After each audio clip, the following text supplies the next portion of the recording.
I opened the drawer of my daughter-in-law and put few drops of pepper in flavored lube bottle and placed it again alongside the condoms. Tonight, I AV to teach her a lesson of a unique nature. Please mention your city in comment section, so that we can know how far our stories are popular. It was Friday night again, the kind of night that used to mean quiet dinners and a phone call from my son Daniel stationed at the border, but now, it meant loud music, strange cars in the driveway, and perfume that didn't belong to anyone loyal. I sat in my rocking chair by the window, watching the porch light flicker as Crystal, my daughter-in-law, stepped out in high heels and a short red dress. 2 men followed her, laughing, carrying beer and a speaker. I didn't say a word. I just watched. Daniel had been gone for 6 months. He was a staff sergeant serving on the southern border, protecting this country with everything he had. Before he left, he pulled me aside and said, "Mom, take care of Crystal. She gets lonely." I promised I would, but loneliness wasn't the problem. Loyalty was. At first, Crystal cried a lot. She stayed in bed, barely ate. I comforted her, cooked her meals, even helped her write letters. I thought she was grieving the distance. I thought she missed him. But after the 2nd month, she stopped pretending. She started going out every weekend, dressing like she was headed to a nightclub, not the grocery store. Then she started bringing men home. Not friends, not cousins, strangers, young, loud, and careless. I tried to talk to her. One morning while pouring coffee, I said, "Daniel is loyal. He's coming home soon. Don't ruin this." She laughed. "He's not coming home for months." "I'm not a nun, Martha." I clenched my jaw and said nothing.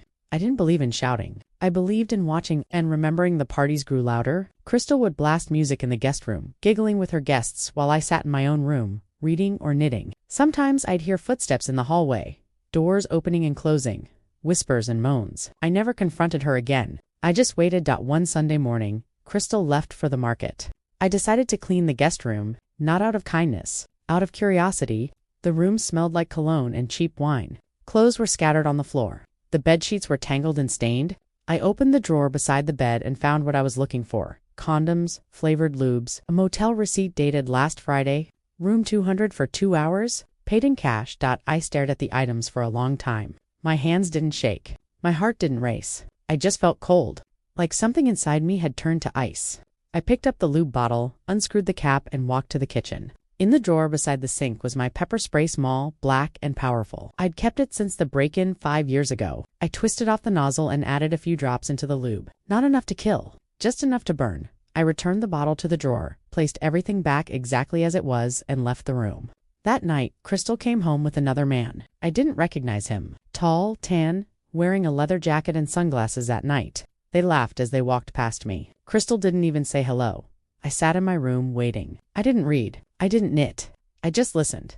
30 minutes later, a scream echoed through the house. A loud, painful, panicked scream, then shouting. Then the sound of someone stumbling down the hallway. I opened my door and stepped out.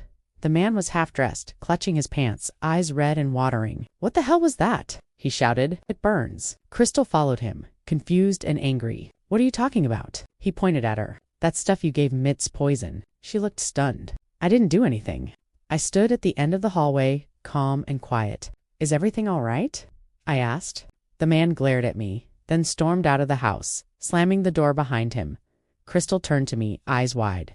"Did you do something?" I tilted my head. "I cleaned the room earlier. Maybe you should be more careful with what you leave lying around." She didn't respond. She just stared at me, breathing hard. The next morning, she didn't come out of her room. I made myself breakfast: scrambled eggs, toast, and black coffee, and sat by the window watching the sun rise over the pine trees. The air was crisp, the sky clear, and for the first time in weeks the house felt still, not peaceful. Just still. At 11:07 a.m., my phone buzzed. It was a message from Daniel. "Hey Mom, got leave approved. I'll be home next Friday. Can't wait to see you." I stared at the screen for a long time. My fingers hovered over the keyboard, but I didn't reply. Not yet. I wanted to think. I wanted to prepare. That evening, Crystal finally emerged. Her face was pale, her eyes tired. She didn't speak to me. She just grabbed her keys and left. No music, no perfume, no guests. I sat on the porch sipping sweet tea, watching the sun dip below the trees. I thought about Daniel, about the boy who used to build forts in the backyard, who joined the army to protect people who trusted his mother and his wife. I thought about Crystal, about the lies, the parties, the drawer of secrets. I didn't feel guilty. I felt ready. Daniel was coming home. And when he did, he'd find the truth waiting for him. Not in a drawer, not in a bottle. But in the eyes of the woman who had protected him not just from enemies on the border, but from betrayal in his own home, the war wasn't just out there, it was here. And I had already won the first battle. The morning after the scream, the house was quiet. Crystal didn't come out of her room, and I didn't bother checking on her. I made myself breakfast, scrambled eggs, and black coffee and sat by the window watching the sun rise over the pine trees. The air was crisp, the sky clear, and for the first time in weeks the house felt still, not peaceful. Just still. That 11:07 a.m., my phone buzzed. It was Daniel. Hey mom. Got leave approved. I'll be home next Friday. Can't wait to see you. I stared at the message for a long time. I didn't reply right away. I wanted to think. I wanted to prepare. Crystal finally emerged around noon. Her hair was messy, her eyes red. She didn't say a word to me, just grabbed a bottle of water and went outside. I watched her from the kitchen window as she sat on the porch swing, typing furiously on her phone, probably texting one of her boyfriends, or maybe complaining about me. I didn't care. I had done what I needed to do. The pepper spray had delivered its message. Over the next few days, Crystal changed. She stopped bringing men home. She stopped playing loud music. She even started helping with chores, washing dishes, folding laundry, sweeping the porch. But I wasn't fooled. She wasn't sorry. She was scared on Wednesday. I overheard her on the phone in the guest room. I don't know what happened, she whispered. It was like someone tampered with it. I think it was her. She's always watching me. There was a pause. No, I can't prove it. But she's dangerous. I need to get out of here. I smiled to myself. Dangerous. That was a new word. I liked it. On Thursday, I went into town to buy groceries. I picked up fresh vegetables, beef for stew, and a small chocolate cake, Daniel's favorite. I also stopped by the post office and mailed a letter to my friend Helen in Raleigh. Daniel's coming home. The truth will come out. Pray for strength. When I returned, Crystal was sitting on the couch watching TV. She looked up, tried to smile, then looked away. I didn't speak. I just went to the kitchen and started cooking.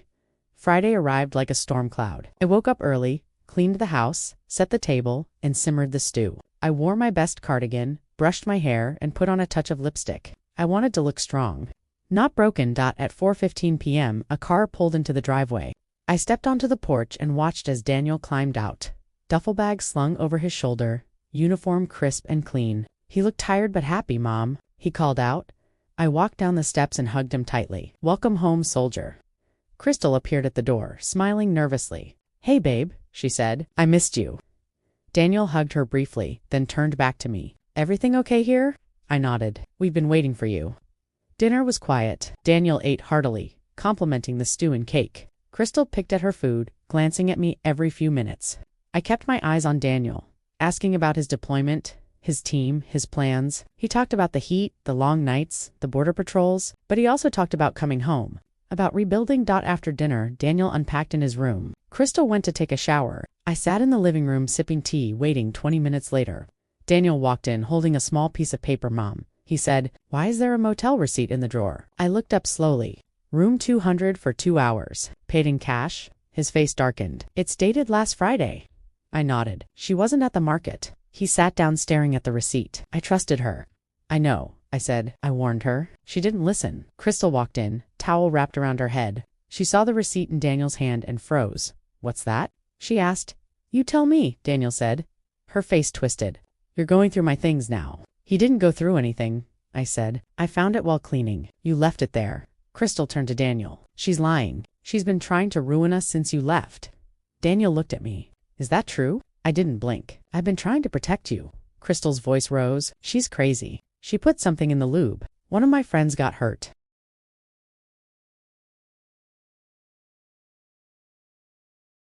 Daniel turned sharply. What? I stepped forward. He wasn't your friend. He was your guest. And yes, I did. I wanted to send a message. Crystal gasped. You admit it. I do, I said, because you didn't listen, because you mocked your vows, because you brought strangers into my son's home while he was risking his life. Daniel looked between us, his face pale. I need air. He stepped outside, leaving the door open. Crystal turned to me, eyes blazing. You ruined everything. I didn't flinch. No, you did.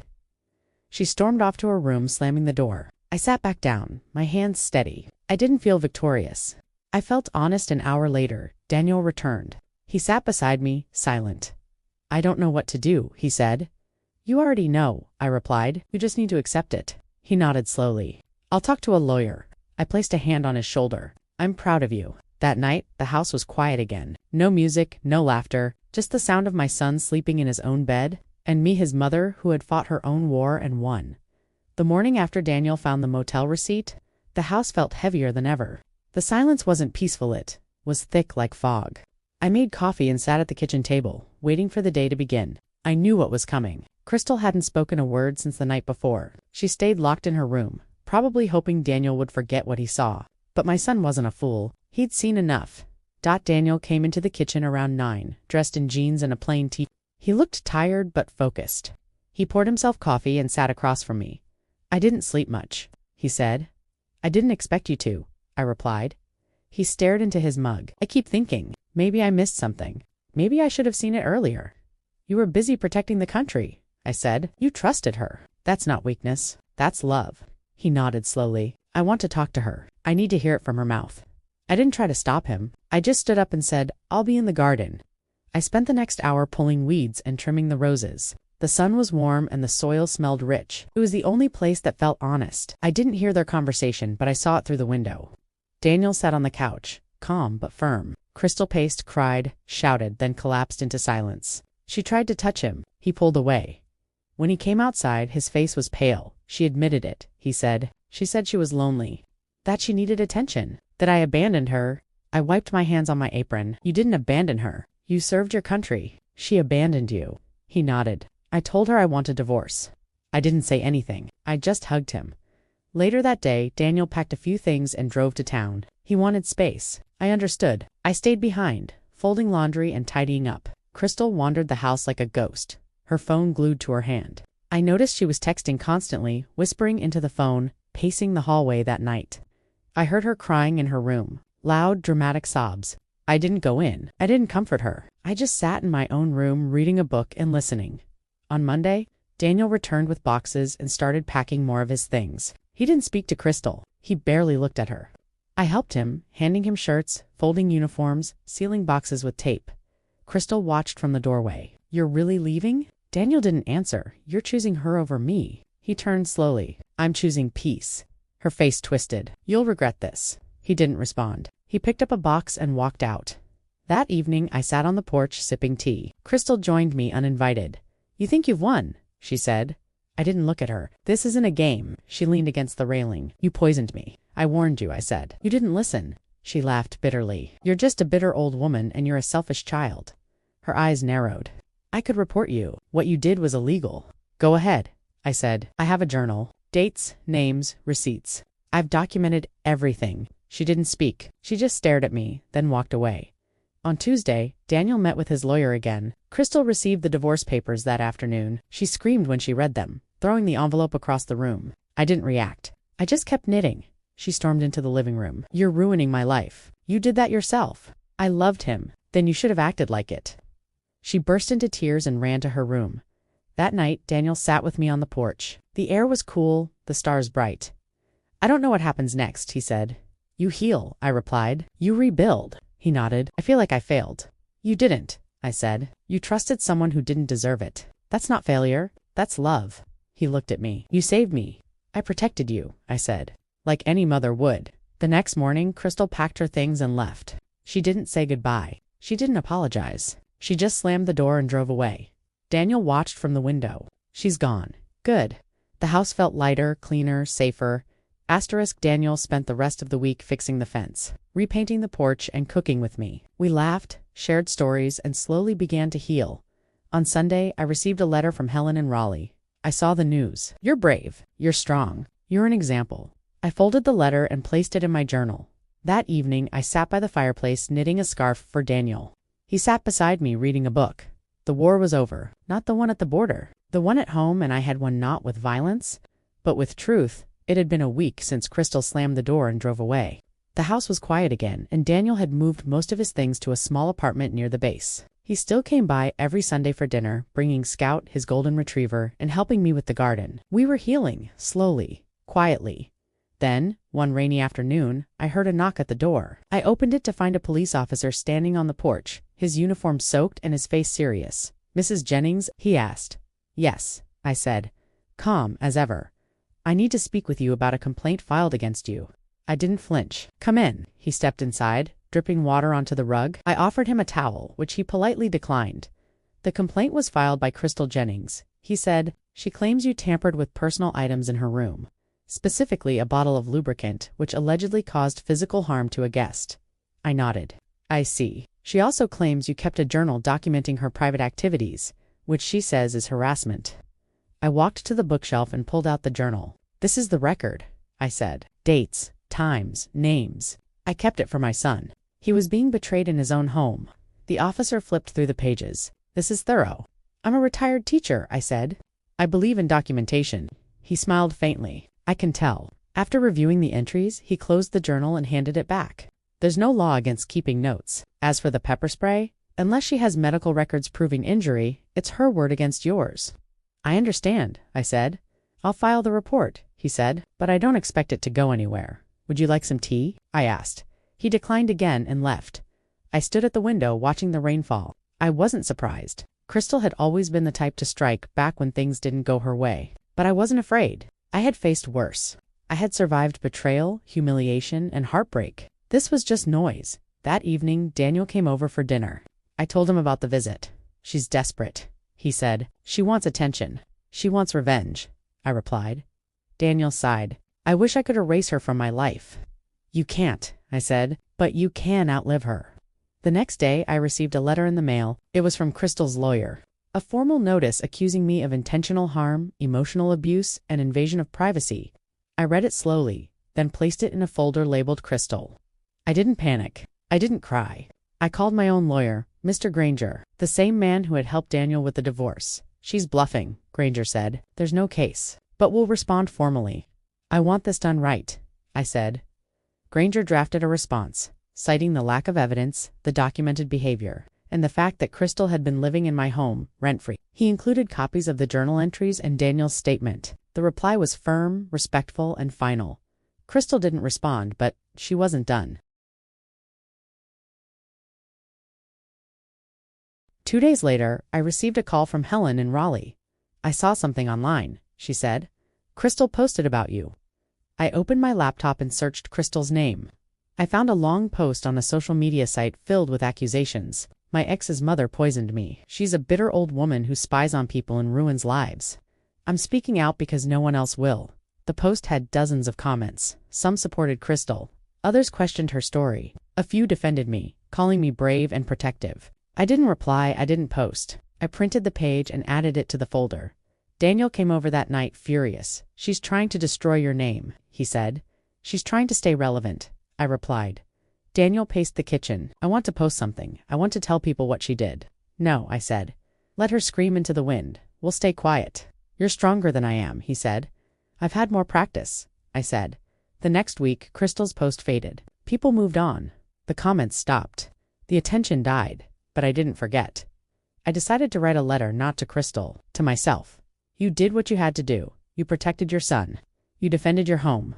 You didn't break the law. You didn't lose your dignity. You stood tall, and you're still standing."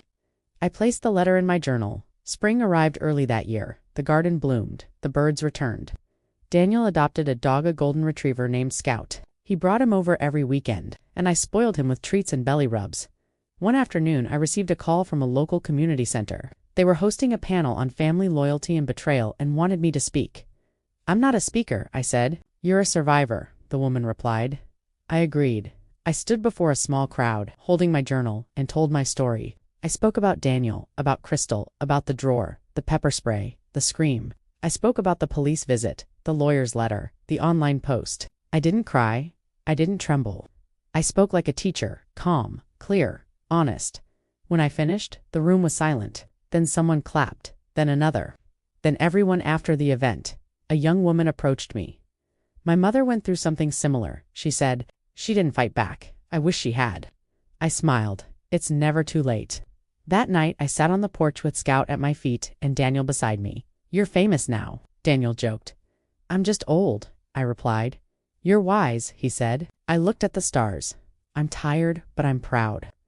The war was over. Crystal had tried to strike back, but I had stood firm. I hadn't shouted, I hadn't begged. I had documented, responded, and endured.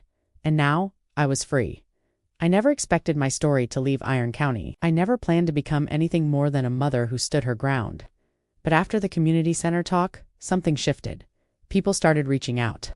First, it was a few neighbors, then a local blogger, then a small newspaper. They wanted to know what happened. They wanted to hear it from me. I wasn't sure at first. I didn't like attention. I liked quiet mornings, warm tea, and the sound of Scout's paws on the porch. But Daniel encouraged me. "You didn't just protect me," he said. "You showed people how to stand up." So I agreed to an interview with the local paper. The reporter, Jenna, was young and respectful. She sat across from me at the kitchen table, her recorder between us. "Can you tell me what made you act?" she asked. I looked out the window. I saw my son being betrayed. I saw my home being turned into something ugly, and I knew if I stayed silent, I'd be part of it. She nodded, and the pepper spray. I smiled faintly. A message not to hurt, just to warn. The article came out the following week. The headline read, "Mother's Quiet Revenge: How One Woman Protected Her Son from Betrayal." It was honest, it was kind, and it spread faster than I expected. Suddenly I was receiving letters, emails, messages from women across the state. Some were mothers, some were wives, some were daughters. They told me about their own betrayals, their own silence, their own regrets. One letter stood out. It was from Teresa in Georgia. "I saw your story online. My daughter is married to a man who treats her like trash. She's afraid to leave. I didn't know how to help her until I read about you. You reminded me that protecting our children doesn't end when they grow up. Thank you." I folded the letter and placed it in my journal. I didn't cry. I smiled, quietly, proudly.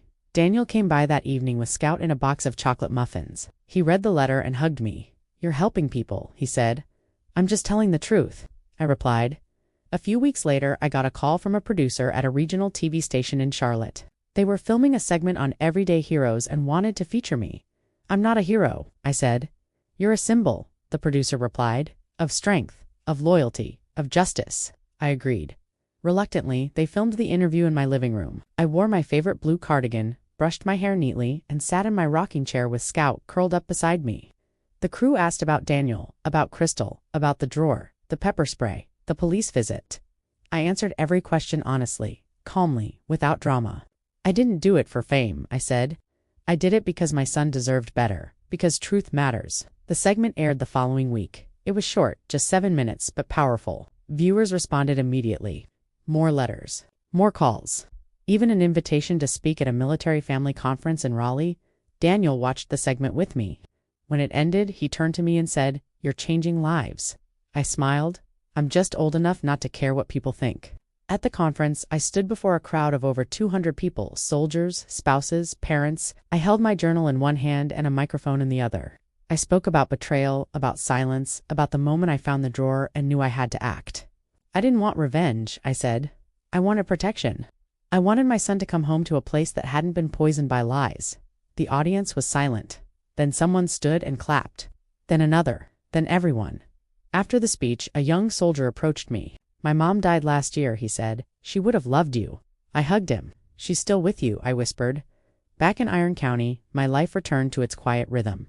I baked pies, watered plants, read novels, but I also kept writing letters, journal entries, even the beginnings of a memoir. Daniel encouraged me. "You should publish it," he said. "Let people learn from it." "I'm not a writer," I replied. "You're a storyteller," he said, "and your story matters." One day I received a package in the mail. It was from a small publishing house in Asheville. Inside was a letter and a draft contract. They had read my blog posts and wanted to help me turn them into a book. I stared at the papers for a long time. Then I picked up a pen and signed. The book was titled The Porch Light: A Mother's Fight for Truth. It was released quietly without fanfare, but it found its way into libraries, book clubs, and military bases. Readers praised its honesty, its warmth, its strength. Crystal, of course, saw it. She posted another angry message online, calling it fiction and manipulation. But no one listened. Her voice had faded.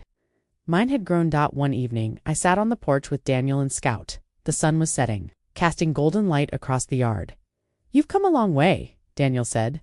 "So have you," I replied. "I still think about her sometimes," he admitted. "That's normal," I said. "But you don't owe her anything," Daniel nodded. "I know." We sat in silence for a while, listening to the wind in the trees. "I'm thinking of proposing to someone," Daniel said suddenly. I turned to him, surprised. "Really? She's kind, steady, nothing like Crystal." "Then she's perfect," Daniel laughed. "I want you to meet her." "I'd love that. I said. The porch light flickered on as the sky darkened. I looked at it, remembering all the nights I had sat there, waiting, watching, protecting. It wasn't just a light anymore. It was a symbol of vigilance, of love, of truth, and I had become more than a mother, more than a protector. I had become a voice. Summer came early to Iron County. The days stretched long and golden, and the garden behind my house bloomed with color roses, marigolds, and tomatoes so ripe they split in my hands. I spent my mornings watering plants and my evenings on the porch, sipping sweet tea and listening to the wind. The house was quiet now, not heavy, not tense, just quiet. It had been nearly a year since Crystal left, a year since Daniel came home and saw the truth for himself, a year since I opened that drawer and made a decision that changed everything. So much had happened since then. Daniel had moved into a new home near the base. He was thriving. He had found someone new, Rachel, kind, steady, and nothing like Crystal. I liked her the moment I met her. She listened, she helped. She respected the silence. One Sunday afternoon, Daniel and Rachel came over with Scout, their golden retriever. We sat on the porch watching the dog chase butterflies and tumble through the grass. "I'm going to propose," Daniel said suddenly. I looked at him, surprised. "You're sure?" He smiled. "I've never been more sure." Rachel blushed and looked down. I reached over and squeezed her hand. "You're good for him," I said, "and he's good for you." Daniel planned a small picnic by the lake. Rachel thought it was just a casual outing, but when he knelt down and opened the ring box, she gasped, then cried, then said yes. I clapped from the blanket, tears in my eyes. Scout barked happily. Later that evening, we returned to my house for dinner. Rachel hugged me tightly. "Thank you," she whispered. "For raising a man like him." I smiled. He raised me too. The wedding was set for October. A small ceremony in the backyard, under the maple tree. I helped plan it, choosing flowers, writing invitations, even sewing Rachel's veil by hand. I felt useful again. Alive. One day, while cleaning the attic, I found an old box labeled Daniel Childhood.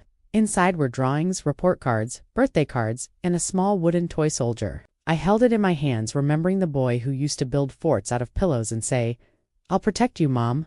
And he had. But I had protected him too. I placed the toy soldier on the mantel, beside a framed photo of Daniel in uniform. It felt right as the wedding approached. I received another invitation, this time from a national conference on family resilience. They wanted me to speak, not just about betrayal, but about rebuilding, about forgiveness, about legacy. I hesitated. I wasn't sure I was ready to talk about Crystal again, but Daniel encouraged me. "You don't have to talk about her," he said. "Talk about you." So I agreed. The conference was held in a large hall in Atlanta. Hundreds of people attended: teachers, counselors, military spouses, parents. I stood at the podium holding my journal and began. "I used to think strength meant silence," I said. "That protecting someone meant staying quiet, staying polite, staying out of the way. But I learned that real strength is truth. Real protection is action. And real love is loud." I spoke about Daniel, about the drawer, about the scream. I spoke about the police visit, the lawyer's letter, the online post. But I also spoke about healing, about Rachel, about the wedding, about the garden. "I'm not a hero," I said. "I'm a mother, and that's enough." The audience stood and clapped. Some cried, some hugged me. One woman whispered, "You saved me." Back home, I returned to my quiet life. I baked pies, read novels, and wrote letters. I started a small blog called The Porch Letters, a quiet space, a place for stories. For truth, one evening I sat on the porch with Daniel and Scout. The sun was setting, casting golden light across the yard. "Do you ever think about her?" Daniel asked. "Sometimes," I said, "but not with anger, just with understanding." Daniel nodded. "I don't hate her anymore." "That's good," I said. "Hate is heavy." Rachel leaned against Daniel. "You're lucky to have her," she said. "I know," he replied. The wedding was beautiful. The maple tree was wrapped in fairy lights. I wore a lavender dress and walked Daniel down the aisle. Rachel cried through her vows. Scout wore a bodie. The guests laughed, danced, and toasted to love. After the ceremony, I stood alone by the tree, watching the lights flicker. Helen from Raleigh approached me. "You did it," she said. I smiled. "We did." She hugged me. "You're a legend now." "I'm just a porch light," I said. Steady, quiet, always on. As the night ended, I sat on the porch, listening to the wind. I thought about the past, the drawer, the scream, the silence. But I also thought about the future, the letters, the wedding, the garden. I wasn't angry anymore. I wasn't afraid. I was ready. Because revenge had never been the goal. Justice had, and now, peace was. I had become more than a mother. More than a protector, I had become a voice. And in Iron County, North Carolina, that voice would never fade. The porch light stayed on. If you like this story, please like, comment, and subscribe my channel to view or such stories.